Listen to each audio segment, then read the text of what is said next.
PBM बचाओ संघर्ष समिति के आह्वान पर आज एक दिन का ये सांकेतिक धरना और प्रदर्शन रखा है। आजादी की लड़ाई लड़ने वालों का नाम बहादुरों में और तमाशा देखने वालों का नाम गुलामों में लिखा जाता है, वैसे ही आपका नाम और आपका नाम लिखा जाएगा। इसकी मां थी कमला, जो अस्पताल के अंदर आई थी एक नई जिंदगी को इस दुनिया में लाने के लिए। इलाज में लापरवाही के चलते इस बच्चे के सर से मां का साया उठ गया, इनकी टाकियां पड़ गई शरीर पर, पट्टियां तक नहीं हो रही थी। उन 500 लोगों के कंधों पर हाथ रख करके उनका इलाज हमने करवाने का काम किया है। साथ ही राजस्थान के चिकित्सा मंत्री इन तमाम बातों की जिम्मेदारियां लेते हुए अपने पद से इस्तीफा देने का काम करें। आकाश की आराधना के चक्करों में मत पड़ो। संग्राम ये घनघोर है, कुछ मैं लड़ूं कुछ तुम लड़ो। हम लोगों को ही मिलकर लड़ना है अगर ये व्यवस्थाएं सुधारनी है तो। बीकानेर के पीबीएम अस्पताल में व्याप्त व्यवस्थाओं के विरोध में और अस्पताल के अंदर आने वाली प्रसूताओं की इलाज में लापरवाही के चलते और दवाइयों की गुणवत्ता की कमी के कारण लगातार हो रही मौतों के विरोध में हमने बीकानेर के पीबीएम बचाओ संघर्ष समिति के आह्वान पर आज एक दिन का ये सांकेतिक धरना और प्रदर्शन रखा है। मैं बीकानेर की जिला कचहरी पर आज इस धरने में मंच पर उपस्थित जितने भी गणमान्य लोग यहां मौजूद हैं, मैं सबका धन्यवाद देना चाहता हूं कि आप सब लोग वो लोग हैं, आने वाले समय के अंदर जब इतिहास में चर्चा होगी, जैसे देश गुलाम हुआ करता था तब आजादी की लड़ाई लड़ने वालों का नाम बहादुरों में और तमाशा देखने वालों का नाम गुलामों में लिखा जाता है, वैसे ही आपका नाम और आपका नाम लिखा जाएगा। इसलिए मैं आप सब लोगों को धन्यवाद देना चाहता हूं। बीकानेर जिले के साथ राजस्थान के अलग अलग कोनों से कोई चूरू से साथी आए, कोई गंगानगर हनुमानगढ़ से आए। आप सबका सामने उपस्थित जितने भी नौजवान साथी हैं, बुजुर्ग हैं, आप सबका मैं धन्यवाद देना चाहता हूं। आप सब लोग केवल 2 दिन का समय मिला, क्योंकि आचार संहिता की चर्चा चली कि 18 तारीख को आचार संहिता लग जाएगी, इसलिए केवल 2 दिन का समय मिला। और मैं जिले के प्रशासन को और राजस्थान की सरकार को बता दूं, ये तो सिर्फ ट्रेलर है, जरूरत पड़ी तो फिल्म दिखाने के लिए भी तैयार है, लेकिन पीछे नहीं हटेंगे। केवल 2 दिन का समय मिला, साथियों से संपर्क नहीं हो पाया। अस्पताल के अंदर जो अव्यवस्थाएं हैं उनको तत्काल सुधारा जाए। एक महिला जो नई जिंदगी को इस दुनिया में लाने के उद्देश्य के साथ पीबीएम अस्पताल के अंदर आती है, उसकी जब लाश जाती है तो उसके घर की क्या स्थिति होती है, वो सब चीजें मैंने करीब से महसूस की। ये बच्चा देख रहे हैं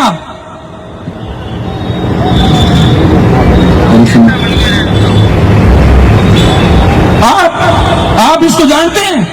ये नापा सर का है। इसकी मां अस्पताल के अंदर आई थी, अब इसकी मां का साया इसके सर से उठ गया, स्वस्थ एकदम। उसके बाद में भी अगर घरों में बैठे रहे तो आने वाला समय माफ नहीं करेगा। आज ये बच्चा अनाथ हुआ है, कल आपके बच्चे भी अनाथ होंगे, मैं गारंटी के साथ कह रहा हूं। इसलिए निवेदन करना चाहता हूं आपसे, ये लड़ाई मुझे तकलीफ किस बात की होती है? मेरा काम इस जिले के अंदर कहीं रुकता नहीं है, लेकिन लोगों का जमीन मर चुका है, लोग घरों पर सो रहे हैं, लेकिन आपके घर का कोई मरेगा तो भी रामनिवास कुकड़ा तैयार खड़ा रहेगा। ये जबान देता हूं आपको, लेकिन जमीर को जगाएं, ये निवेदन करना चाहता हूं। इसका नाम हरीश है, इसकी मां थी कमला, जो अस्पताल के अंदर आई थी एक नई जिंदगी को इस दुनिया में लाने के लिए। इलाज में लापरवाही के चलते इस बच्चे के सर से मां का साया उठ गया।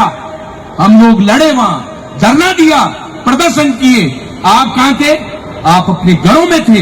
मैं किन लोगों को कह रहा हूं जो सोशल मीडिया के माध्यम से घर पर बैठे मेरी बातें सुन रहे हैं? मैं कहना चाहता हूं, आज ये बच्चा अनाथ हुआ है, कल आपका नंबर आएगा, ये तय, अगर आप इसी प्रकार से तमाशा देखते रहे। इसीलिए लड़ाई लड़ रहे हैं। पीबीएम कैसी अस्पताल, जहां पूरे बीकानेर संभाग के लोग अस्पताल के अंदर आते हैं इलाज करवाने के लिए। पिछले 2.5 महीनों के दौरान 1500 ऐसे लोग जिनके हमने व्यक्तिगत काम करवाए हैं, 100 मरीज ऐसे जो 3 महीने से चक्कर लगा रहे थे, जिनके ऑपरेशन नहीं हुए, उनके कंधे पर हाथ रख के उनके ऑपरेशन करवाने का काम किया है पिछले 2.5 महीनों के अंदर।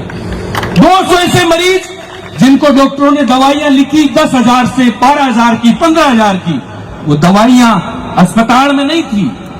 वो दवाइयां कहा बाहर से मेडिकल से लेके आए, और वो गरीब परिवार का व्यक्ति था। अस्पताल प्रशासन से बात करके उन 200 मरीजों को वो दवाइयां अस्पताल में उपलब्ध करवाने का काम हमने किया पिछले 2.5 महीनों के अंदर। 500 ऐसे लोग जो वार्डों के अंदर पड़े थे, जिनकी टाकियां पड़ गई शरीर पर, पट्टियां तक नहीं हो रही थी, उन 500 लोगों के कंधों पर हाथ रख करके उनका इलाज हमने करवाने का काम किया है। 300 ऐसे लोग जो जांचों के लिए धक्के खा रहे थे, दर-दर की ठोकरें खा रहे थे, ऐसे 300 लोगों की जांचें करवाने का काम हमने इन 2.5 महीनों के अंदर किया है। इसलिए मैं कहना चाहता हूं, आपको जागरूक होना पड़ेगा। अस्पताल के क्या हालात हैं? पीबीएम केवल अस्पताल नहीं है, बीकानेर संभाग की जीवन रेखा। जब जरूरत पड़ती है आदमी भाग के पीबीएम आता है। आज हालात कैसे कर दिए? अस्पताल के अंदर सुई नहीं है, अस्पताल में ग्लव्स नहीं मिलेंगे, अस्पताल में दवाई उपलब्ध नहीं है।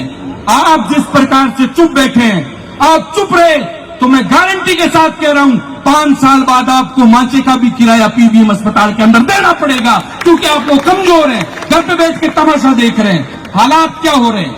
अस्पताल के अंदर आईसीयू में बिजली नहीं है। जो मरीज गंभीर स्थिति के अंदर वेंटिलेटर पर पड़ा है, जिंदगी और मौत की लड़ाई लड़ रहा है, जो मशीनों के सहारे इस दुनिया के अंदर जिंदा है, उसके आईसीयू के अंदर बिजली चली जाती है। एक्सरे करवाने के लिए मरीज चला जाता है, बिजली चली जाती है।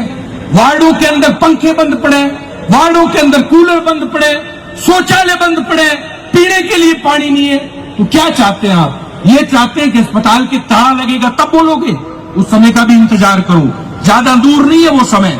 बहुत जल्दी वो समय आएगा जब अस्पताल के गेट पर ताला लगा मिलेगा कि यहाँ केवल मंत्री की औलाद और किसी बड़े व्यापारी की औलाद का ही यहाँ पर इलाज होगा। वो समय भी बहुत करीब है, मैं आपको कहना चाहता हूँ।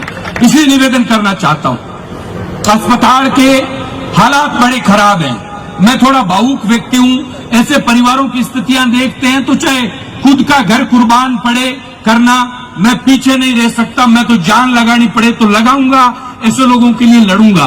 तो मैं आपसे एक ही निवेदन करना चाहता हूँ, राजस्थान की सरकार से मांग कर रहे हैं, पूरे राजस्थान के अंदर अस्पतालों की स्थितियां बदहाल पड़ी है, लगातार प्रसूताओं की मौतें हो रही है। राजस्थान के चिकित्सा मंत्री जो बयान दे रहे हैं, कभी वो नाचने गाने की बातें करते हैं प्रसूताओं के लिए, कभी वो महत्वपूर्ण विषयों पर बात होती है तो ब्रेक के बाद मिलेंगे ऐसी बातें करते हैं। ऐसे व्यक्ति को तत्काल प्रभाव से इस्तीफा दे, ये हमारी राजस्थान की सरकार से मांग है। साथ ही हम मांग करते हैं, अस्पताल के अंदर इलाज करवाने आने वाले प्रत्येक व्यक्तियों को 100% दवाइयों की उपलब्धता रहे। 5 रुपए की दवाई भी गरीब को बाहर से खरीदनी नहीं पड़े। प्रत्येक दिन आने वाले मरीज को समय पर जांचें हो, और जो चिकित्सक घर पर 200, 300, 500 रुपए फीस लेकर घर पर मरीज देखने के आदी हो गए, उनको कहना चाहता हूं, ये नीयत बदल लें। हम जिले के प्रशासन से आज मांग करने आए हैं।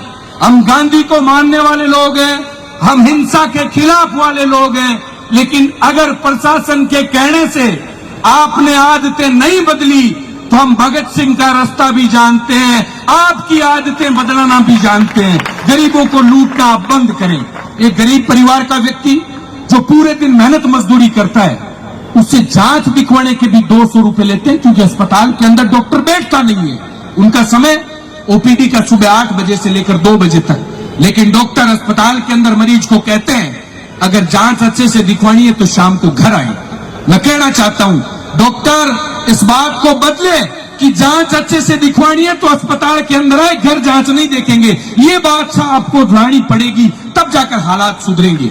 आज बीकानेर के जिला कलेक्टर महोदय से हम मांग करने आए हैं, क्योंकि बीकानेर के अंदर अभी जो प्रशासनिक अधिकारी हैं, चाहे जिले के कलेक्टर हैं, चाहे बीकानेर के पुलिस अधीक्षक हैं, दोनों ही अच्छा काम कर रहे हैं और अच्छे काम की तारीफ निश्चित तौर पर हम करते हैं। बीकानेर के अंदर नशे के खिलाफ नीलकंठ जो अभियान पुलिस द्वारा चलाया जा रहा है, मैं उसको सलाम करता हूं और एसपी साहब का धन्यवाद भी देना चाहता हूं। अच्छे लोग अच्छा काम करेंगे, हम उसका धन्यवाद भी देंगे, लेकिन अस्पताल की व्यवस्थाओं को सुधारा जाए। आप आंकलन करिए, केवल मरीज ही दुखी नहीं है, अस्पताल के अंदर नौकरी करने वाला एक सुरक्षा गार्ड 8,000 रुपए के अंदर पीबीएम में नौकरी कर रहा है, 3 महीने से पैसे नहीं आए उसके खाते में, उसके घर खाने को आटा नहीं है। आप अंदाजा करिए अस्पताल के क्या हालात हो गए। एक अटेंडर जो 5,500-6 हजार रुपए में नौकरी करती है महिला अस्पताल के अंदर, या कोई लड़का नौकरी करता है, उसको 5,500-6 हजार रुपए मिलते हैं। पिछले 3 महीनों से उनके खाते में 5 रुपए नहीं आए। ये टेक्नीशियन नौजवान जो बैठे हैं अस्पताल के अंदर, जो वहां पर लेबों के अंदर जांचें करते हैं, पिछले 8 महीनों से उनके खाते में पैसे नहीं आए। हमारी मांग है तत्काल प्रभाव से उन गरीब लोगों के खातों में पैसे डाले जाएं, और समय पर पैसे नहीं डालेंगे तो उसके लिए पेनल्टी तय की जाए और उस फर्म को ब्लैकलिस्ट करने का काम करें, ताकि ऐसे चोरों को अस्पताल से छुट्टी हो सके। ये मांग भी हमने इसमें शामिल करने का काम किया है। केवल हमारा उद्देश्य सिर्फ मरीज नहीं है, वो गरीब व्यक्ति जो अस्पताल के अंदर बड़ी उम्मीद लेकर आता है, जो गरीब परिवार का व्यक्ति है, जो सरकार से आस लेकर आता है, अगर उसके साथ अन्याय होगा, हम पूरी ईमानदारी के साथ, पूरी निष्ठा के साथ उसके साथ मजबूती से खड़े रहेंगे। साथ ही अस्पताल के अंदर चाहे जो कूलर पंखे बंद पड़े उनको सही किया जाए, जरूरत पड़े तो उनको नए लगाने की पड़े तो उनको नया लगाया जाए। पार्किंग के नाम पर लूट चलती है, हम अस्पताल जाते हैं काम से पर्ची काट के हाथ में पकड़ा देते हैं, 20 रुपए लगेंगे, बाप का राज थोड़ी है। ये व्यवस्था भी तत्काल बंद करी जाए। ये बात भी हम आज जिले के कलेक्टर महोदय से करने का काम करेंगे। इन तमाम मांगों को लेकर बाकी मांग पत्र में आप लोगों के बीच में साझा करना चाहता हूं। जिन 15 सूत्री मांगों को लेकर आज हम सब लोग इकट्ठा हुए हैं, इनका केवल एक ही उद्देश्य है कि अस्पताल के अंदर जो अव्यवस्थाएं हैं वो तत्काल प्रभाव से सुधरे। सबसे पहली हमारी मांग है अस्पताल के अंदर दवाइयों की उपलब्धता सुनिश्चित की जाए।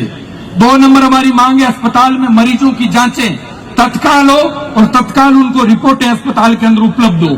साथ ही वार्डों के अंदर कूलर पंखे बंद पड़े उनको शुरू किया जाए, और जो अस्पताल के अंदर मेडिकल सेंटर बने हुए हैं जिनको डीडीसी बोलते हैं, ड्रग डिस्ट्रीब्यूशन सेंटर, वहां पर एक व्यक्ति रहता है, केवल हेल्पर नहीं है, वहां पर मरीजों को आधे घंटा खड़ा रहना पड़ता है। वहां पर हेल्परों की भी नियुक्ति की जाए ताकि तत्काल हम दवाई लेने जाएं तो हमें दवाई वहां पर उपलब्ध हो सके। साथ ही चौथी मांग है कि पेयजल की व्यवस्था तत्काल सुधारी जाए। अस्पताल के अंदर पेयजल तक की व्यवस्था है, शौचालयों की स्थितियां सबसे ज्यादा खराब है, आदमी वहां वॉशरूम तक नहीं जा सकता, इसलिए उन शौचालयों के अंदर साफ सफाई की व्यवस्था की जाए। गार्डों के इनका समय पर वेतन दिया जाए, और जो अस्पताल के अंदर दवाइयां हैं जिनकी गुणवत्ता में कमी है उसके लिए एक जांच कमेटी बनाई जाए और गुणवत्ता के अंदर सुधार किया जाए। साथ ही जो अस्पताल के अंदर केवल अधीक्षक के भरोसे आप अस्पताल नहीं छोड़ सकते, एक आईएएस अफसर की नियुक्ति की जाए जो पूरे अस्पताल को चलाने का काम करे। एक ईमानदार व्यक्ति वहां बैठा रहे ताकि इन चोरों पर नियंत्रण कर सके। साथ ही नई जनाना जो अस्पताल बनी हुई है वो अभी बंद पड़ी है, उस नई जनाना अस्पताल को शुरू किया जाए ताकि जो डिलीवरी केस होते हैं उनके लिए महिलाएं परेशान होती है। एक बेड पर 3 महिलाएं जो प्रसव के लिए आई है उनको लेटाया जाता है, तो आप अंदाजा करिए कि हालात कितने खतरनाक हैं। इसलिए हम चाहते हैं वो नई जनाना जो बिल्डिंग है वो तत्काल प्रभाव से शुरू हो। साथ ही जो इलाज में लापरवाही के चलते प्रसूताओं की मौतें हुई है उन परिवारों को आर्थिक मुआवजा भी राजस्थान की सरकार दे, क्योंकि उनकी गंभीरता समझे सरकार, क्योंकि उनकी लापरवाही के चलते उनके घर का परिवार का सदस्य चला गया, तो सरकार आर्थिक मदद करके उनकी मदद करने का काम करे। साथ ही राजस्थान के चिकित्सा मंत्री इन तमाम बातों की जिम्मेदारियां लेते हुए अपने पद से इस्तीफा देने का काम करे।